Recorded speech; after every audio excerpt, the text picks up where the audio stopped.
While I was at work, my brother and his wife stripped my house, taking my furniture, appliances, and even forks. The note read, "We need it more than you do. Thanks, Patrick." 3 days later, they called in tears and begged me.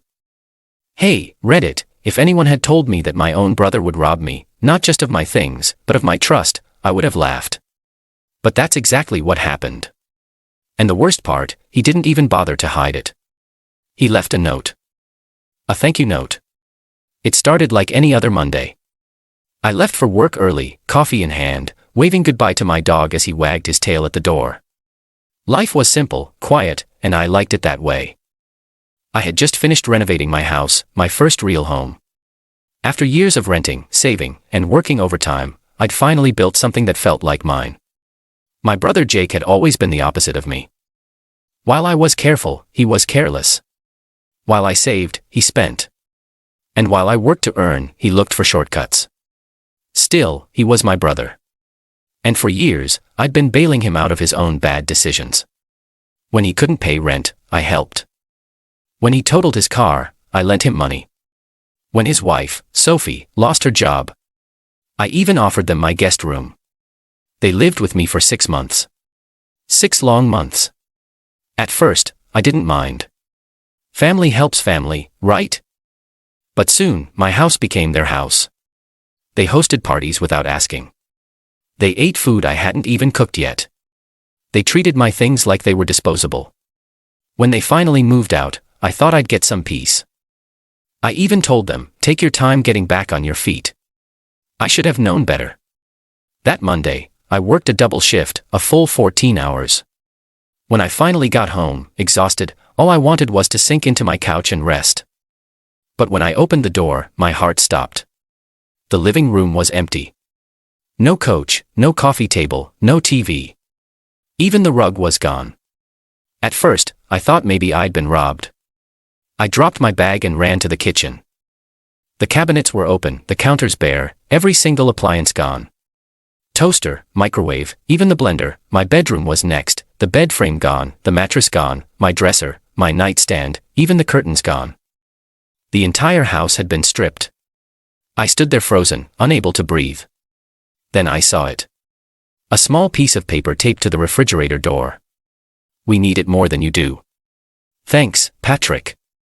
Love, Jake and Sophie. I stared at that note for a full minute, my brain trying to process what I was seeing. They took everything, even my silverware, the forks, spoons, plates gone. I didn't know whether to scream or laugh. I called Jake straight to voicemail. I texted him. No response. Then I called Mom. She answered cheerfully like nothing was wrong.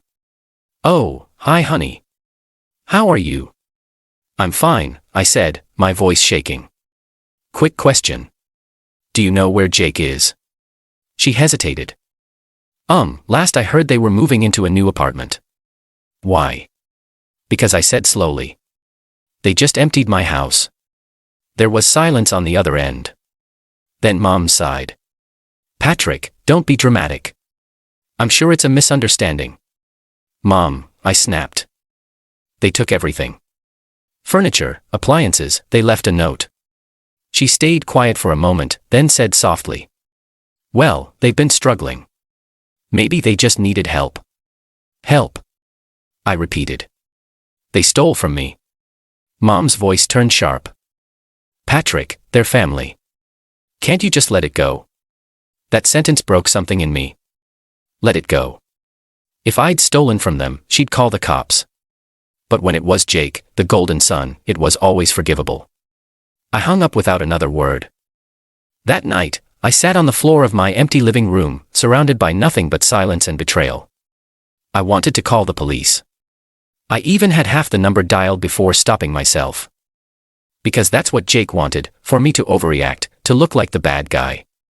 No, I wasn't going to play his game. Instead, I made a plan.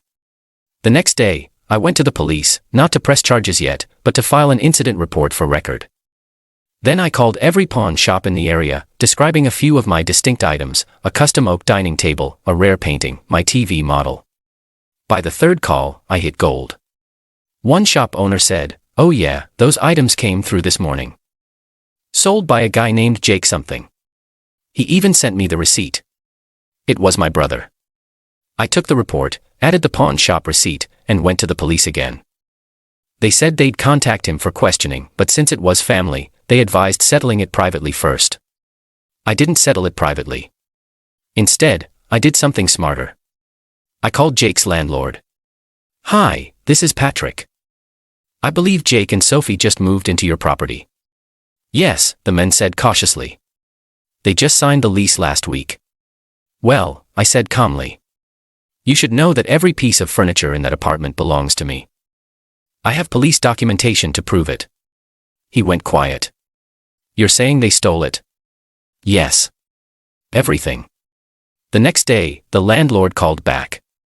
"I've spoken to the police. They're returning the keys. They're being evicted for property theft." Just like that, everything they took was gone again. 3 days later, my phone rang. It was Jake. His voice was trembling. "Patrick, please. I'm sorry. We messed up. We thought we could borrow the stuff and pay you back later, but now everything's gone. We have nothing." I said nothing. He started crying. "Sophie's pregnant. We don't even have a bed. Please, man, help us." For a long moment, I stayed silent. Then I said, "You took everything from me, Jake. Even my trust. I can't fix that for you." He sobbed harder. "Please, just tell Mom not to hate us." I took a deep breath. "Jake, I don't hate you, but I'm done saving you." Then I hung up. Mom called me the next day, furious. "How could you let this happen? They're homeless." I said quietly, "You told me to let it go." So I did, and for once, she had no answer. I spent the next week slowly rebuilding my house. Friends donated furniture. My coworkers helped with appliances. Piece by piece, I reclaimed what was mine. But I didn't just rebuild my house. I rebuilt my boundaries. Because sometimes the hardest thing isn't losing what you own. It's realizing who was never meant to have access to it in the first place. 3 days after I hung up on Jake, I got a message from an unknown number. "Please, Patrick, just hear us out. We didn't know what we were getting into. It's not what you think." Something about that message felt off. And I was right, because what happened next wasn't just karma. It was justice. When I found out what really happened after they stole my things, I realized karma had a cruel way of returning everything, just not the way they expected. It's been 7 months since the day my brother emptied my house and left me a note that read, "We need it more than you do." Back then, I thought that sentence was the end of everything between us. I was wrong, because sometimes endings are just the start of consequences. After the eviction, Jake and Sophie vanished. No calls, no texts. Not even Mom knew where they'd gone. Part of me was relieved. I could finally breathe without waiting for another apology that meant nothing. But another part of me felt unfinished. You can't just erase family, no matter how deep the scar. 2 months later, I got an email from a furniture rental company. It was addressed to Patrick Reynolds, my full name. Inside was a payment reminder for items I'd never rented. I called the company confused. The woman on the phone said, "Sir, these items were leased under your name. A couple, Jake and Sophie Reynolds, listed you as the financial guarantor." My stomach dropped. They'd used my name again. Only this time, they hadn't stolen from me physically. They'd stolen my credit. I explained the situation, sent them the police report from before, and within a week, the account was cleared. But the damage to my patience was permanent. That night, I locked my phone in a drawer and swore never to get involved with them again. Then 3 weeks later, my phone buzzed with a video call request. "Jake," I almost ignored it, but something, a mix of curiosity and closure, made me answer. His face appeared on the screen, thinner, unshaven, tired.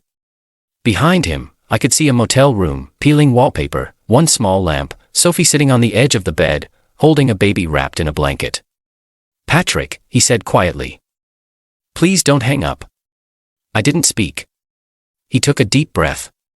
"We messed up. You know that we lost everything. The landlord took our stuff. The pawn shop money's gone. And Sophie had the baby early. We're broke. We can't even afford formula." His voice cracked. I know I don't deserve your help, but I'm begging you. Please just tell me where to start. For a long moment, I said nothing. Then I asked, why should I believe you this time? He swallowed. Because I finally know what it feels like to have everything taken from you. He turned the camera. The room was almost empty. No crib, no furniture, just 2 duffel bags and a baby bottle on the floor. Sophie's eyes were red, her face pale. Patrick, she whispered. I'm sorry. We were stupid. You tried to help us and we turned it into a joke. We don't expect you to forgive us. We just need to survive. I didn't know what to say. Part of me wanted to hang up to remind them of every sleepless night, every betrayal. But then I looked at that tiny baby asleep in her arms. None of this was the child's fault. So I said quietly, meet me at the diner on 5th Street tomorrow morning. 9 a.m. They both started crying. Thank you, man. Thank you. The next morning, I sat in the diner waiting. They arrived looking nothing like the people I used to know. Jake's pride was gone. Sophie's defiance had turned into exhaustion. We talked, not as enemies, not even as brothers, but as people standing in the wreckage of their own mistakes. Jake told me everything. After they lost the apartment, they tried to sell the furniture again, but the police confiscated it. They've been living out of motel since, drifting from one short-term job to another. The stress had pushed Sophie into early labor. When he finished, he said, I don't want money. I just need advice. How do you start over when you've burned every bridge? For the first time, I saw real humility in his eyes. So, I did what I could. I gave them a prepaid debit card, enough for groceries and formula, and wrote down the address of a local shelter program that helped families rebuild. I didn't promise forgiveness. I promised opportunity. And that's all they had left. 2 months later, I got a letter, not a text, not an email, a handwritten letter from Sophie. It said, Patrick, we're in a small apartment now. Jake's working construction, and I found part-time work at a daycare. We wouldn't be here without you. We still have nothing, but for the first time, we're earning what we have.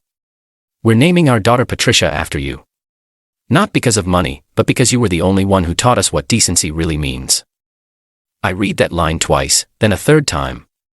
For years, my brother had taken everything from me. My possessions, my peace, my trust. But somehow, in losing it all, he'd finally found himself. A few weeks later, I visited them. Their new apartment was small, but full of warmth. The baby giggled when I walked in, and Sophie smiled shyly. Jake shook my hand. No pride, no excuses, just gratitude. I paid the pawn shop back, he said. Every dollar. I even told them to return that old painting of yours. It's in your car trunk. I laughed. You didn't have to. He smiled. Yeah, I did. Before I left, he handed me an envelope. Inside was the note he'd left the day he robbed me. The one that read, we need it more than you do. Except this time, he'd added one more line at the bottom. You were right. We needed to lose everything to understand what we had. Sometimes karma doesn't hit like a hammer. Sometimes it just waits quietly until the lesson becomes impossible to ignore. Jake and Sophie learned theirs the hard way. And me, I learned that forgiveness isn't about forgetting. It's about finally letting go of what was stolen. Not just the furniture, but the anger. Because when you stop carrying their mistakes, you make space for your own peace. So yes, they stripped my house bare, took everything I owned, but in the end, life found a way to return what mattered most. Not furniture, not money, but closure.